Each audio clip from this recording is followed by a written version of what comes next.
Naniniwala ka ba na talagang tunay at totoo ang ngit-ngit ni Comelec King George Garcia sa naglilipa ng mga dambuhalang tarpulin ng mga bigatin, yayamanin? Kung saan nila kinuha ka ng yaman, kayo na po bahala humusga, no? Niwala ka? Hindi lang mga tarpulin sa gilid-gilid na kalsada, sa NLEX, sa SLEX, kundi maging sa mga radyo, telebisyon at dyaryo. Naniwala ka? Tutungit-ngit ni King George Garcia. Ako hindi. Hindi po ako naniwala. Binigyan diin pa ni King George ng Comelec. Kami na naman ang masisisi niyan eh. Ha? Talaga lang ha? Kayo sisisihin? Pag nanalo yung mga kandidato at ituturo nyo dahil yung kanilang mga naglipa ng mga advertisement, no ha? Ay ginagawa na nila, wala pa yung campaign period. Pagkatapos palalabasin nyo na kaming mga botante ay mga bobotante. Naguyo kami, nauto kami sa mga sloganeering nila. Kaya namin sila ibinoto. Ganon ang pinalalabas. Gustong ipalabas ni King George.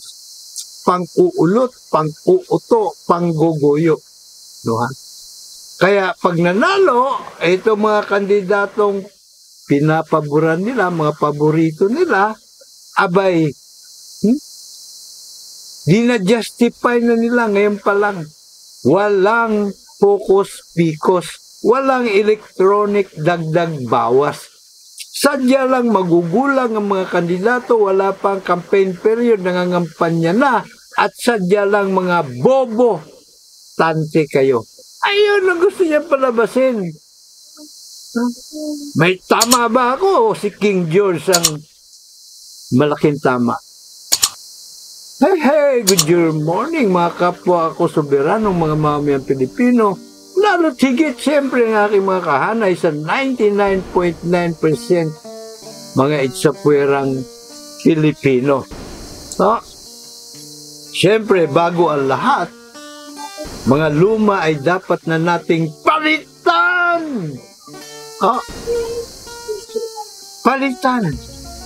Mag-subscribe po kayo sa aking Juror Advocacy Channel. At mag-request to join po kayo dun sa Philippine Trial by Jury Movement's last Partido KKK 2.0 Demokratiko. Ipagpatuloy po natin ang naunsyaming laban ng katipunan sa ngalan ng kalayaan sa ilalim ng demokrasya. Opo, iyan po ang pangarap ng ating lahing kayumanggi na inukit pa dito po sa ating preamble sa 1987 Constitution, kung saan nakasaad kami ang mga soberanong mga mamamayang Pilipino, kaimtim na humihiling ng gabay at patnubay mula sa makapangyarihang Diyos upang makapagtatag ng makatarungan at makataong lipunan na kapaki-pakinabang para sa lahat. Hindi lang sa iilan. Yan po ang layunin ng ating pong KKK 2.0. Kung ang KKK 1.0, yung urig, siyempre, ang meaning ng KKK ay kataas-taasan, kagalang-galangan, katipunan ng mga anak ng bayan. Mga lahing kayumanggi po, no? Siyempre, kasama na yung mga katutubo. Mga lahing kayumanggi din po yan sa aking paningin. Po? Ang ating namang KKK 2.0 ay trial by jury equals number 1 na K, katarungan. Number 2 na K, kapayapaan. Number 3 na K, kaunlaran. Kaunlaran para sa tanan, ano po. At syempre, yan po ang ating kikalatisin sa episode po na ito. Ano po? Ang ating episode na kung saan yung mga astang above the law, dyan sa Kumulik Kotong, yung mga perahan dyan sa Kumulik Kotong, ano po, ang ating pong kikilatisin kung ano po ba ang kanilang mga modus operandi. Cheers!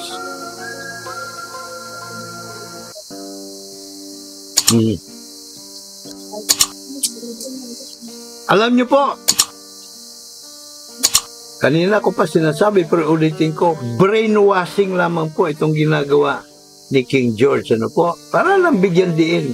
Bine-brainwash niya tayo mga Pilipino, ang buong sambayanan upang ikinasan nila yung electronic dagdag bawas, ang sisisihin niya yung mga kandidato.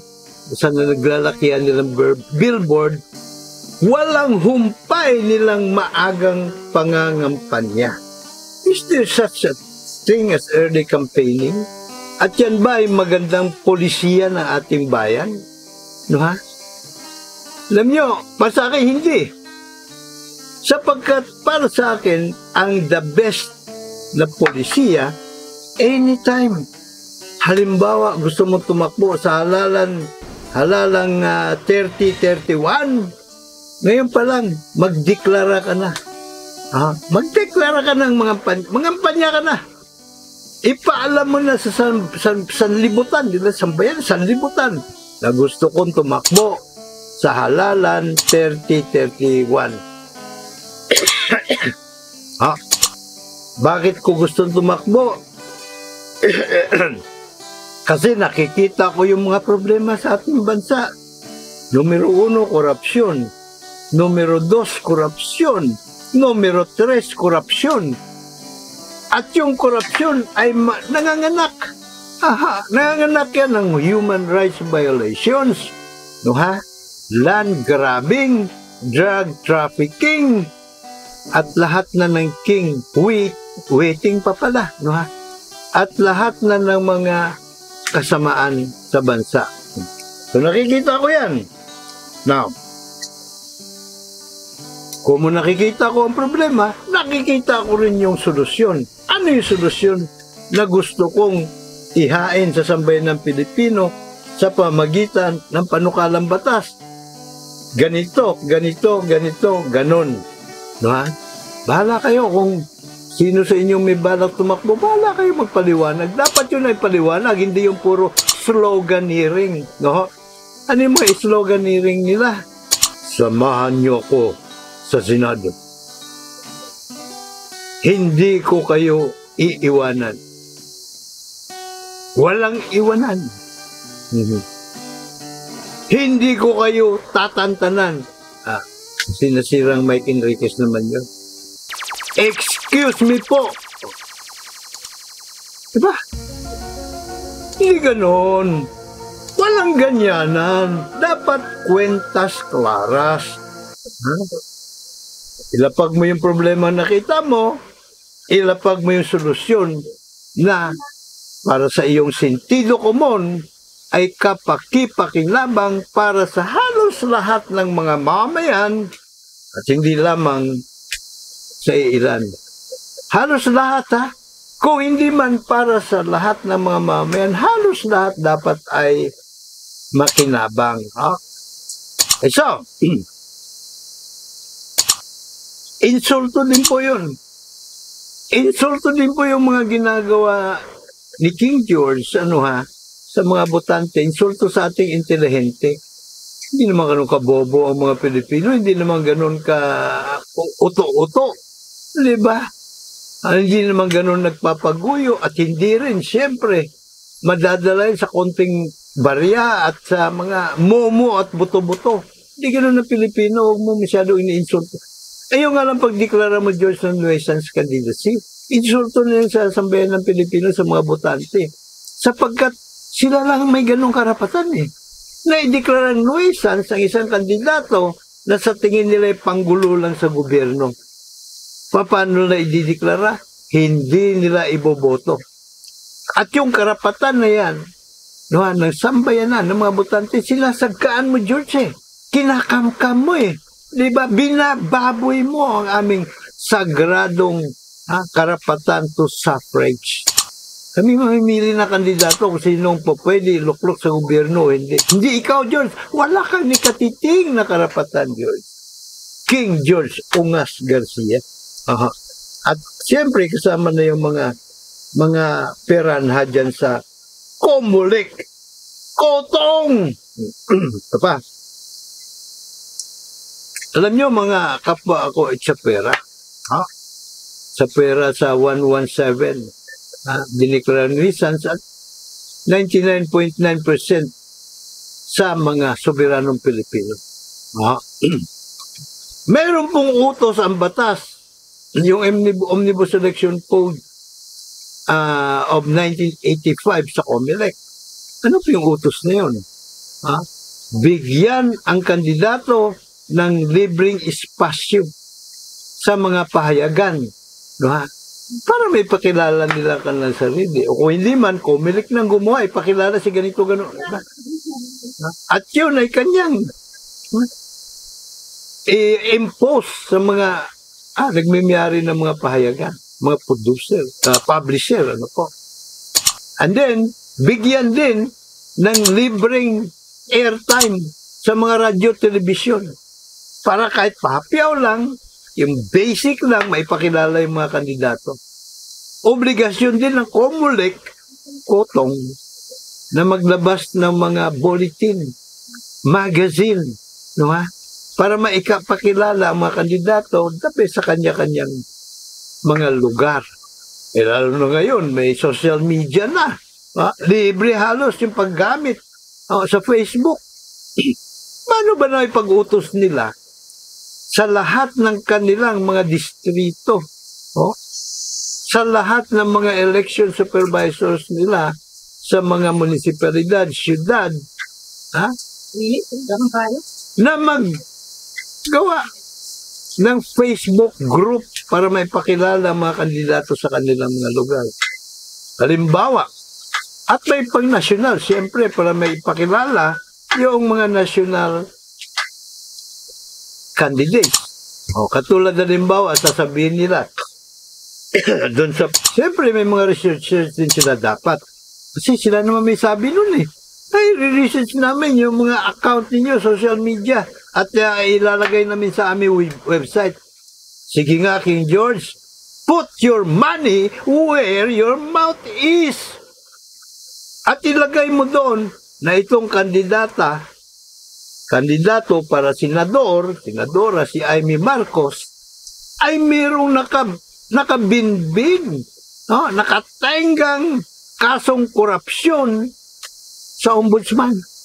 Di nga, bukan mo nga, itong si Erwin Tulfo, ay abay, bukod sa nagsinungaling siya, kasi hindi niya naman malamang nilagay doon sa kanyang COC, siya pala ay natural born American citizen. Diba? Sinagay nila doon. Meron kung tawagin ay judicial notice. Yung pong proceeding sa Commission on Appointments, yun po ay pampubliko at siyempre opisyal na proceeding. Pwede niya kunin ang mga detalye doon kung bakit hindi nakumpirma si Erwin Tulfo. Hindi po ba? Ito pong si Bato de la Rosa ay may nakabimbing kaso po ito. Di lang sa ICC. Sa iba't ibang korte pa dahil sa tukhang. Ito pong si Bongo ay kinasuhan po ito ng plunder. Andyan ngayon nakabinbin sa ombudsman. Hindi lang gumagalaw, inuupuan na parang orinola ng buwakang ombudsman. Si Martires. Na sip-sip buto ni Digong. Ito si Philip Salvador, convicted na ito eh. In final judgment, sa kasong estapa. Well, hindi pa naman final, pero on appeal, out on bonds lang ito, tama. Bail bond lang itong si Philip Salvador. Ha? At sino pa yung nakasuhan ng libel with in final judgment? Ha? Ang dami niyan eh. Yan ang trabaho ng COMELEC na hindi nila ginagawa. Sa magkanong dahilan kaya? Alam nyo, ito magandang balita. Nagising at nagsalita si Justice Antonio Carpio at 2028. Tandaan mo yan. Justice Antonio Carpio at 2028. No? At sabi niya, enough is enough.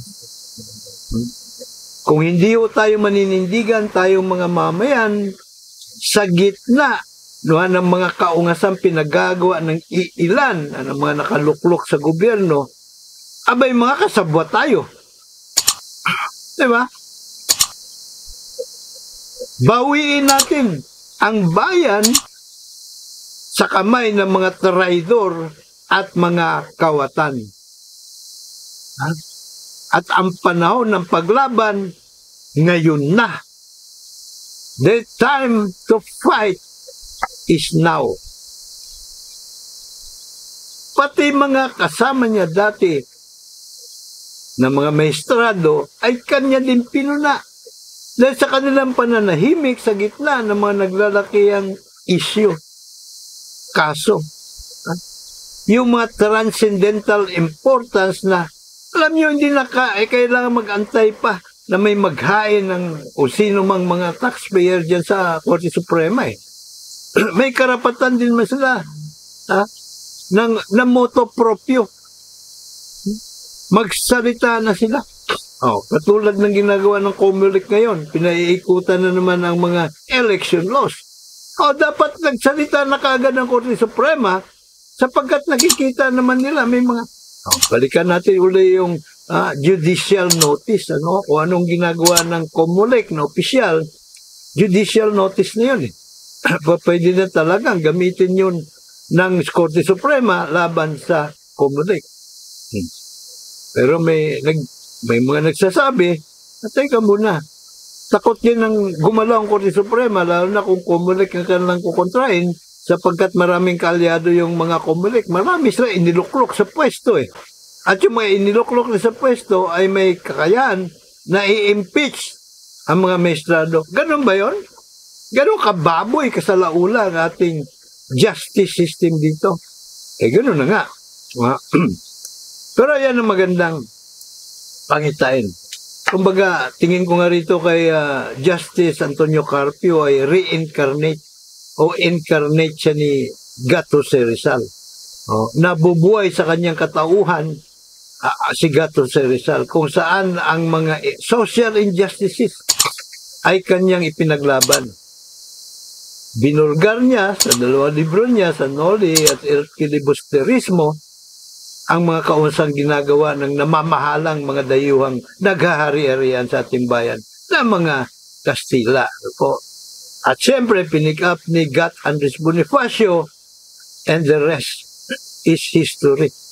Yung nga lang, matapos na, nagtagumpay ang imagsikan, balik pa rin tayo sa paghahari-harian. This time, sarili na natin mga kababayan, gamit ang hukuman trial by palakasan na pamana ng Espanya. Saklap, di ba? Ay, nako naman. So, tingnan mo ihambing natin ang demokrasya sa United States of America at huwad na demokrasya sa ating bayan. Ating demokrasya, hango. Hinugot natin sa United States of America. Pero bakit naging huwad?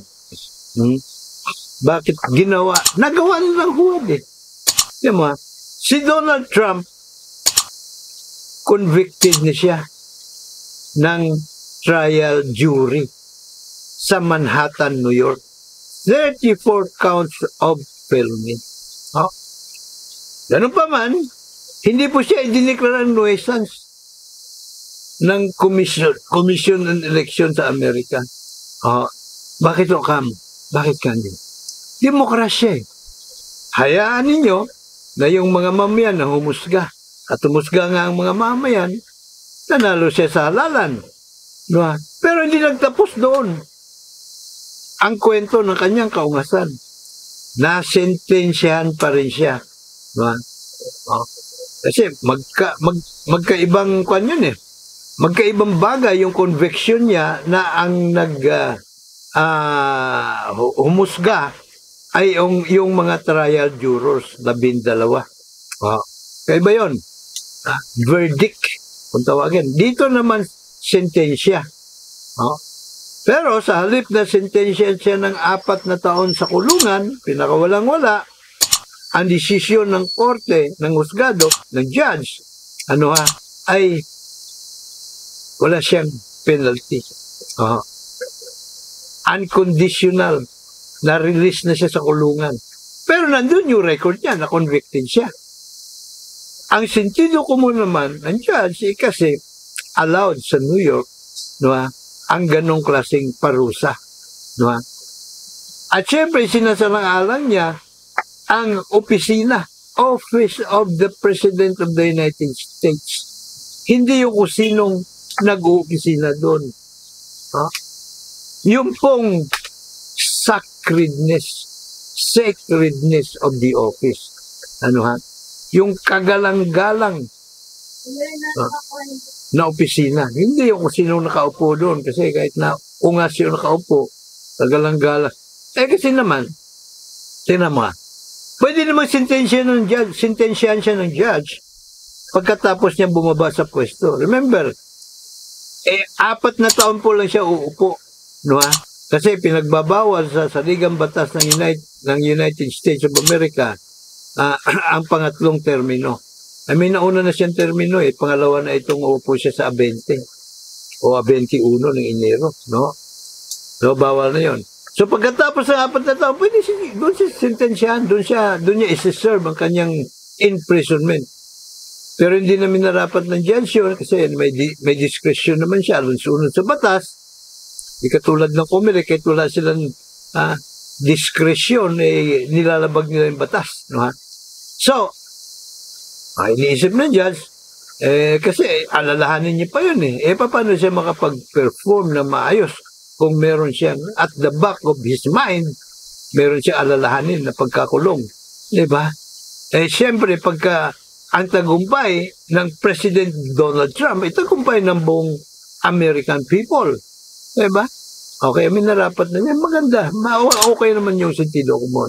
Nevertheless, on record na yun, di mo na mabubura yun, na-convicted siya. So, merong convicted presidente ang United States of America for the first time. Dito sa atin, kaming 117 Itzapuera, nuisance candidates, haka-haka pa lang ng Comelec Kutong. Yung mga piranha yan sa Comelec, haka-haka, katang isip lang nila na kami ay umutot nang wala sa tono. Kaya, sabi nila, abay gagawin nyo lang katawa-tawa at kahiya-hiya ang proseso ng halalan. Nuisance kayo, sa pera kayo, hindi kayo po pwede. Hastang hari sila, di ba? Pambirang, ay nako. Anyway, eto mockery of election. Yan ang kanilang haka-haka. At walang batayan ito Walang batayan ito sa luhika. Lalong walang batayan ito sa saligang batas. Maging sa mga umiiral na batas. Hindi ako lang may sabi niyan. Mismong Korte Suprema sinabi sa kanila. Doon po sa desisyon ng Korte Suprema sa GR number 244274 at GR number 258435. So, noong September 7, 1965, sa kaso ng Makera versus Boras/Comelec. At may isa pang kumbaga consolidated yung dalawang kaso no? Sinabi ng Korte Suprema, hindi sinabi kundi idineklara ng Korte Suprema na nuisance, na unconstitutional ang Republic Act 4421. Ang Republic Act po na ito ay nag-i-impose ng ban, no? O kaya ay property, no? Doon sa mga kandidato, no? Na kabuuan sweldo sa loob ng isang taon. Kung anong posisyon na iyong ina-applyan, gusto mo maging kongresista o ano pa man, senador, presidente, kung magkano aabutin ang sweldo ng presidente sa loob ng isang taon, iyon ang dapat meron kang surety bond. Surety bond na 10% yata ng kabuuan sweldo. Yun ang babayaran mo doon sa surety bond company. Ano po? So, sabi ng Korte Suprema, salat po ito sa batayan sa saligang batas. No, sa ilalim ng ating Republican system of government. Ano po? Bakit? Ano ba nakalagay sa ating Republican system of government? 1935 ang prevailing na saligang batas ng mga panahong yon. So dapat ikaw, tumakbo ka halimbawa ang senador, ikaw ay 35 anyos. Da? Di pa nga nakalagay doon na natural born Filipino citizen So kahit na ikaw ay cesarean, hindi cesarean, naturalized Filipino, pwede ka tumakbo senador. Kumbaga uso pa kasi nung araw, yung parity. Di ba? Ang karapatan ng Pilipino, karapatan din ng Amerikano. So kahit na Amerikano, katatakbo ka senador, pwede. Hindi ba? 1935 Constitution, hindi ko lang alam kung later on na-amendan itong particular na provision sa tatakbong mga senador. So, kailangan marunong kang bumasa at sumulat. Kailangan rehistradong botante ka. At kailangan naninirahan ka sa bansa sa loob ng 2 taon o 10 taon bago sumapit ang araw na alala. 2 taon yata ako nagkakataon po. So, dineklarang unconstitutional ng Korte Suprema ang 4421. Walang property requirement sa kumakandidato. Ito, siste. Pagkatapos ng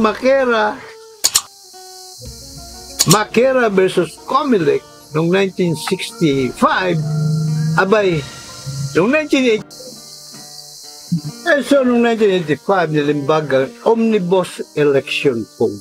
No? Pero dumating yung 2004, ang Benjamin Abalos-led Comelec ay i-declare nuisance. Ang mga kandidatong hindi kilala, walang partido, walang kwarta. At ang unang-una nilang biktima, si Attorney Eli Pamatong. Yun yung strike 1, no? Bigyan muna natin ng daan ang GR 244274. Ha? At ang ponente noon ay si Justice Francis Ardilesa. Ito po ay promulgated noong September 3, 2019. Ilang buwan matapos ang eleksyon 2019. Pero minarapat pa rin ng Korte Suprema na bigyan daan ang isyu ng nuisance candidacy sapagkat ayon sa kanila, sa kanilang sentido komon, ito ay mayroong tsansa na maulit pang muli kung hindi tayo nagsalita ngayon. Kumbaga, transcendental importance po yung issue. Doon pala sa pangunang salita, doon sa desisyon, sinabi na ng ponente, na ang usaping ito ay kung meron bang karapatan o pwede maggawin ng Comelec na i-declare nuisance ang bona fide na kandidato alinsunod sa Republican system of government. Siyempre, no ha? 1987 Constitution na po ang umiiral ng mga panahong yon. At sa Republican system ng 1987 Constitution, malinaw sa Article 6, Section 3, no, the legislative branch, ang nakasaad, walang sino man ang maaring maging senador, maliban na lamang kung siya ay 35 anyos, siya ay natural born Filipino citizen, kung siya ay marunong bumasa at sumulat, kung siya ay rehistradong botante at siya ay naninirahan sa bansa sa loob ng 2 taon bago sumapit ang araw ng eleksyon. So yan yung ating Republican system of government, no po? Kaya sa pagpapatuloy ng ponente, no ha, pwede bang gamitin ng COMELEC na yung mga walang kwarta to wage a nationwide campaign, the rigors, to sustain the rigors of nationwide campaign, ay maideklarang nuisance candidate. COMELEC may not, ay sabi ng Korte Suprema. Okay, so marami na to. Ako natuwan-tuwa na ako eh. Sabi ko, ito na, yung matagal na natin pinaglalaban. Kasi 2016 pa lang, dumulog na rin ako sa Korte Suprema upang ipetisyon. At mind you, hindi sa pagbubuhat ng sariling bangko, halos lahat ng argumento ko doon sa aking petisyon na ipabaliwala yung pong deklarasyon na ako innocent candidate, pasok. O yung punto na, teka muna, COMELEC rin nag-aakusa rito, no? Ako humarap sa komisyon, pero wala doon yung mga komisyoner eh. Mga komisyonista, baka nagpipiesta sila, wala doon. No, ha? Sa Bulwagan, ang nandun lang yung mga chief of staff nila. O chief of staff pa, o clerk of courts pala. No? Clerk of court. So sabi ko, ang tanong, kasi sa huling pagkakaalam ko, demokrasya ang umiiral sa bansa.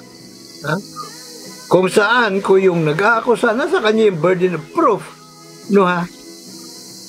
Hindi doon sa inaakusahan. So dito kako sa inyong deklarasyon, sa inyong petisyon, ni isang dokumento, no ha, para patunayan na ako ay walang kwarta. Wala eh. Diba? Wala eh. Abay, malay ba nila kung bukas makalawa? Sa susunod na linggo, nanalo ko sa loto. O di, instant billionaryo na ako. That's one, Ang burden of proof dapat ay nasa iyo. Sinabi yan mismo ng Korte Suprema. Mali ang ginagawa nyo, COMELEC, na yung burden of proof ay binabaton nyo doon sa inyong idideklarang nuisance candidate. No? Diba? Hindi mas lang manghuhula eh. That's one, burden of proof. Pero pangalawa, ang pinaka-importante talaga, alam naman ito, batayan sa saligang batas eh. Diba? Pero no, election 2022, inulit na naman nila. Inulit na naman lang ang kaungasan nila. So, hindi na unknown, no party affiliation, no money, no candidacy ang kanilang kaungasan. No? Bago na naman, no bona fide intention to run. Abay, naglabas na naman ang Korte Suprema ng another decision. The same Marquez versus COMELEC. Kasi si Marquez, naunsyamin na naman, deklara na naman nuisance noong 2022 eh. Nanalo na nga siya noong 2019 eh. Pero panalo, hindi lang sa kanya yun. Panalo ng lahat. On the same boat. Katulad ko. At katulad ng marami sa mga niyuyurakan ng karapatan ng Comelec Cotton. So, sabi na naman ng Korte Suprema, GR number ko na naman ito, 258435. COMELEC gravely abuse its discretion. Kapag ang isang kandidato na bona fide naman, alinsunod sa ating Republican system of government, ay ideklara niyang nuisance batay doon sa palusot na bona fide intention to run. Ganun din ito eh. Sabi ng Korte, nabuking sila ng Korte Suprema. Ang argumento nyo doon sa GR 244274 at argumento nyo ngayon, pare-pareho lang eh. Isa lang tinutumbok eh. Diba? Walang kwarta. Lalo na yung walang kwarta. Okay, kasi kahit na wala kang, di ka kilala, wala kang partido, basta't may kwarta kang pananapal sa mga pagmumukha ng mga piranha, lusot ka. Lusot ka. Hindi ka dideklara no isa. Gusto mo manalo, abay, mas malaki yung dapat mong ibayad. Mas malaking areglohan. Kumbaga, may panibago na naman silang inventong kaungasan. Making a mockery of election. And putting it in disrepute. At pinangalandakan pa na itong si King George ng Comelec. Sabi niya, okay, hindi na namin po pwedeng ideklara ang, sabi ng Supreme Court, ang mga hindi kilala, walang partido, walang kwarta. Pero mabuti na lang niya, hindi dinefine ng Supreme Court yung making a mockery of election process. So nasa Comelec ngayon kung paano ito bigyan kahulugan. Pwede ba naman B-O-B-O? Bakit B-O-B-O? Ano ba yung B-O-B-O? Bobo! O kung hindi siya Tan-G-A. Ano yung Tan-G-A? Tanga! O kaya ignoramos. Abay, hastang above the law. Opo, hastang above the law. Bakit? Sige nga, King George. Ito si King George, kahit na sa Plaza Miranda pata. Okay, hamunin na kita, King George, ng Comelec. Ng debate sa Plaza Miranda. Panindigan mo yung sinasabi mo. Na ikaw ay may karapatan na mag-interpreta kung ano ang nakasaad sa saligang batas at sa batas. Dahil wala eh. Nada. Zero. Bokya. Walang karapatan kayo dyan sa Comelec na mag-interpret ng batas. Ang inyo lang mandato, ipatupad ang mga batas. Hindi kayo wala kayong karapatan na idagdag bawas ang saligang batas, lalo na. Ginagdagan ninyo ang inyong kapangyarihan, binawasan yung kapangyarihan ng mga kandidato. Kung hindi ang kataas-taasang kaungasang salat sa lohika at batayan sa saligang batas at mga umiiral na batas, anong tawag niyo rin? Diba? So, kumbaga, ang mga haka-haka na walang batayan dito ngayon ng Comelec, panibago, kung pwede niya sabihin na, o ikaw Sixto, o ikaw Luther, Viñano, o ikaw Monte Alto, Senador Ligtas, o ikaw Rica Blanca ba? O, Willie, sino-sino pa? O ikaw Attorney Balmas, Jaime Balmas. Yan po yung kasama sa 170 sa pera. Umutot ka nang wala sa tono. Kaya ikaw, nuisance candidate ka. Ilalagay mo lang sa katawa-tawa at kahihiyan ang proseso ng halalan. Ganun yun eh, di ba? By analogy. Pwede rin na sabihin, abay, bumahing ka, walang tunog eh. Kaya, nuisance candidate ka. Di ba? Pero mas maganda yung umutot na wala sa tono eh. Pambirang patisot. Okay, so, ano po ang pwede nating gawin para, dali titingnan ko muna rito. Alright, so ito. Tahasan ko pong sinasabi na ang talagang problema sa ating bayan kung bakit sa laula ang ating lipunan, kung bakit din natin nakakamtan ng makatarungan at makataong lipunan na pangarap nating mga Pilipino, pangarap pa ito ng ating mga ninuno, no? Bakit? Sapagkat ito pong Comelec, yung mga pirahan na dyan sa Comelec ay mga enabler. ng mga kawatan. Oh. Pag napasok na ang mga kawatan sa pwesto sa pamahalaan, nagagamit na nila, nasisindikato nila, napamanipula nila ang hukuman trial by palakasan. Ha? Sabi mo nga, King George, na kumulik kung mali ka o mali ka talaga. O hindi totoo yung mga sinasabi ko. Diba? Ito pa.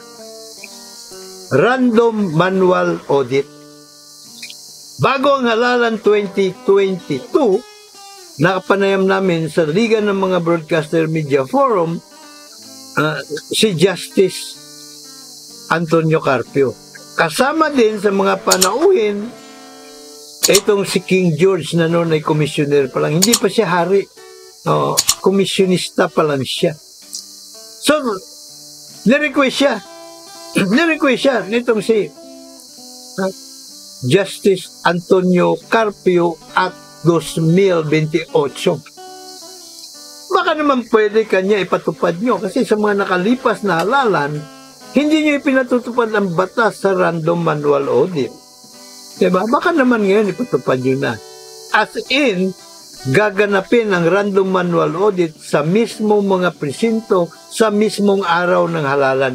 Pagkatapos na maisara na yung botohan at na-send na yung mga electronic result or ano bang tawag na doon? Returns, di ba? Election returns.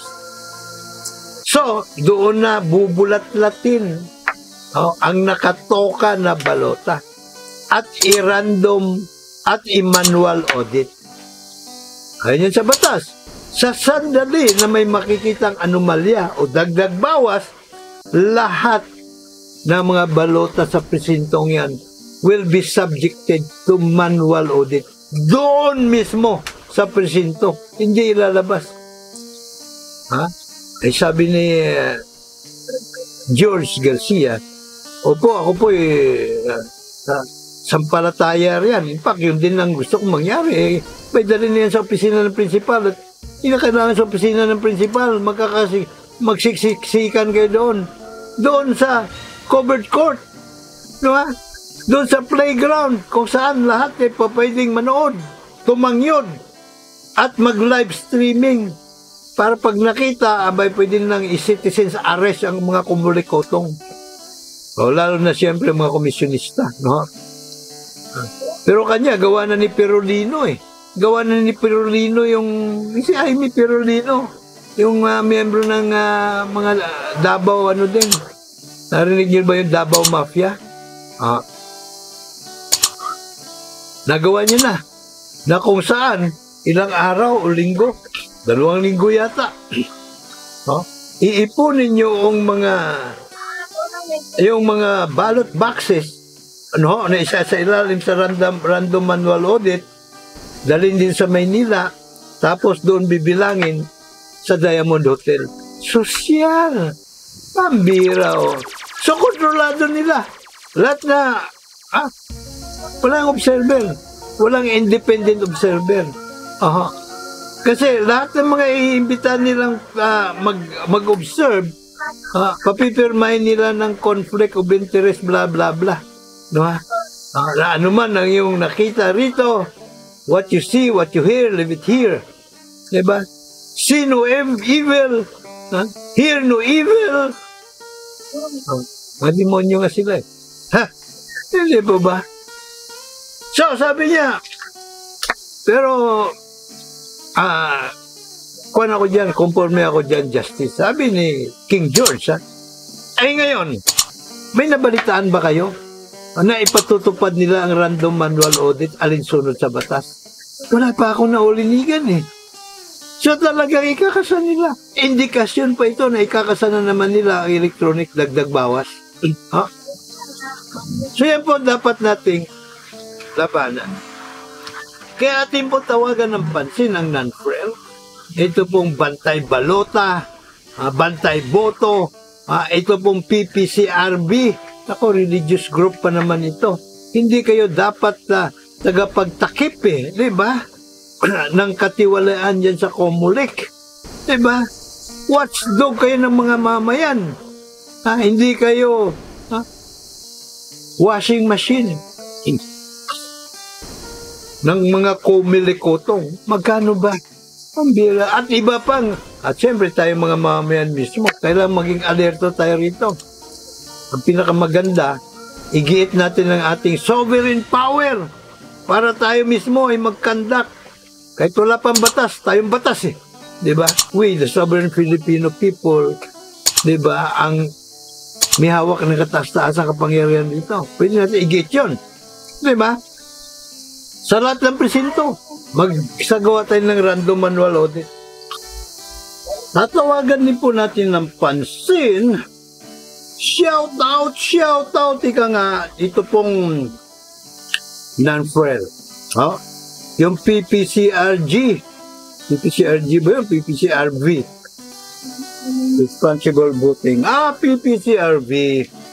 Yung bantay boto. At kung ano-ano pang mga election watchdog, igiit naman ninyo. Pwede ba? Igiit ninyo sa COMELEC. No, kay King George na COMELEC na yung random manual audit ay ikasa alinsunod sa batas. Na lang gawin nyo, ano po?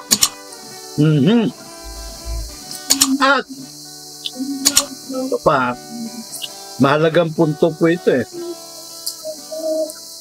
Actually, napakahalaga pong punto ito. Tinukoy po ng mga maestrado sa Korte Suprema doon po sa GR number 258435. At ang sabi nila, kung ano ito unanimous po ito. COMELEC gravely abused its discretion by declaring bona fide candidate innocent candidate. At binugtungan pa. Hindi lamang karapatan ng kandidato ang nilapastangan ni yurak-yurakan, inapak-apakan ng mga pirahan sa COMELEC, bagkos pati na po yung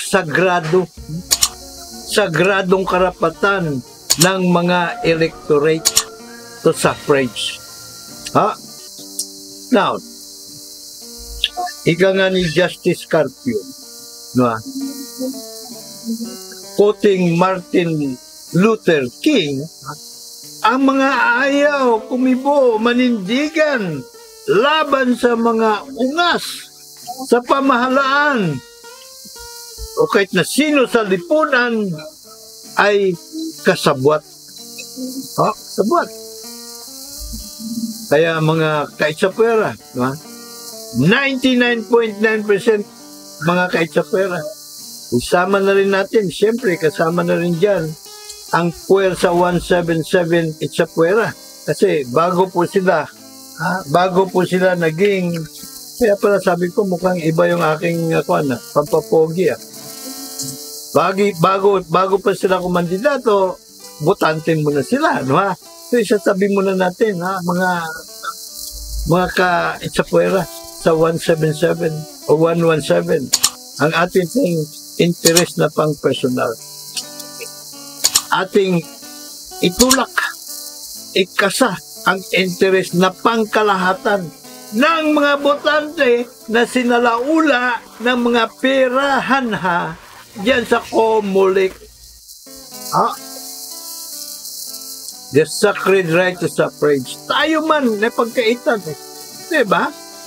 Alright. So, ang ating po ikasa ay mandamus petisyon. At ang palaman po noon, syempre, yung pong deprivation of right under color of law. Diniprive po tayo sa ating sacred right to suffrage. So, aatasan na ating hiling.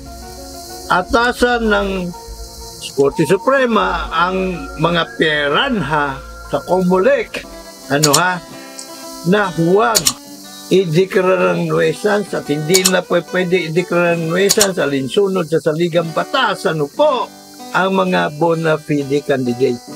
No? Bitin ko uli. Kung tatakbo ka senador, dapat ikaw 35 anyos. Natural born Filipino citizen. Marunong bumasa at sumulat, rehistradong botante, at naninirahan sa bansa sa loob ng at least 2 taon bago sumapit ang araw ng halalan. Hindi ka rin po pwede ideklara kung hindi ikaw ay gumraduate na sa iyong termino. Kung ikaw ay nahalal bilang kongresista, 3 termino po yun. Presidente, 1 termino. Senador, 2 termino. Yan po yung term limit. So kung hindi ka pasok yan, kung makandidato kong senador, hindi ka po pwedeng i-itsa pera ng COMELEC potong. Kung ikaw ay di naman baliw, hindi ka baliw, walang naghain ng disqualification sa iyo, na-deklara kang nuisance dahil baliw ka at may hawak-hawak siyang certificate ba tawag doon? Certification. Galing sa isang psychiatrist. Pero yung mga baliw, na certified baliw, pagka gumaling na sila sa kanilang karamdaman, pwede na sila ulit tumakbo. Kung hindi din convicted by a final judgment sa kasong involving moral turpitude, abay, hindi rin po pwedeng deklara nuisance siya ng COMELEC potong. Katulad nina, sino ba ang may mga nakabinding kaso pa riyan? Convicted na. Pero, maapila pa. Sino ba ito? Si kalimutan ko. Si Epe. Si Epe. Diba? Convicted na po yan sa kasong estapa. Si Philip Salvador.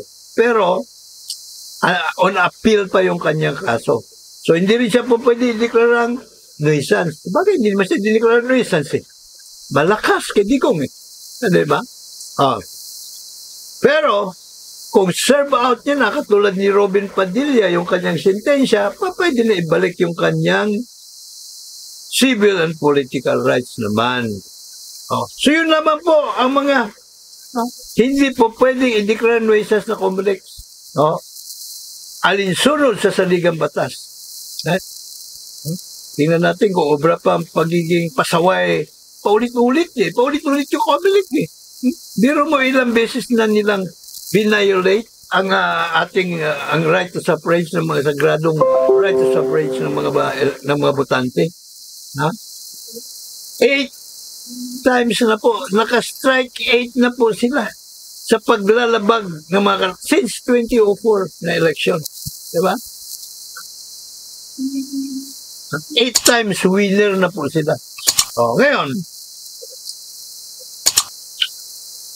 siyempre, ipapataw din dapat ng Korte Suprema, ating hiling sa mandamos, ang dismissal from service.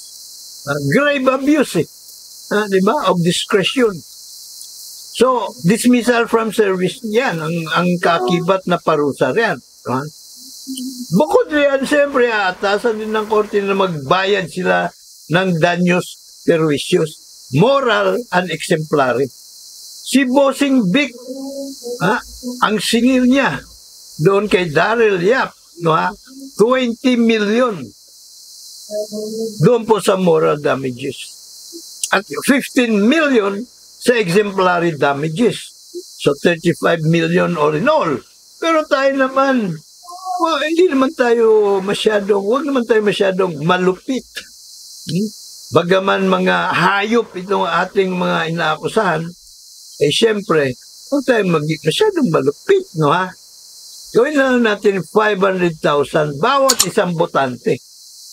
So lahat ng mga rehistradong botante na, since 2004 hanggang sa election 2025, Abay, bayaran nila.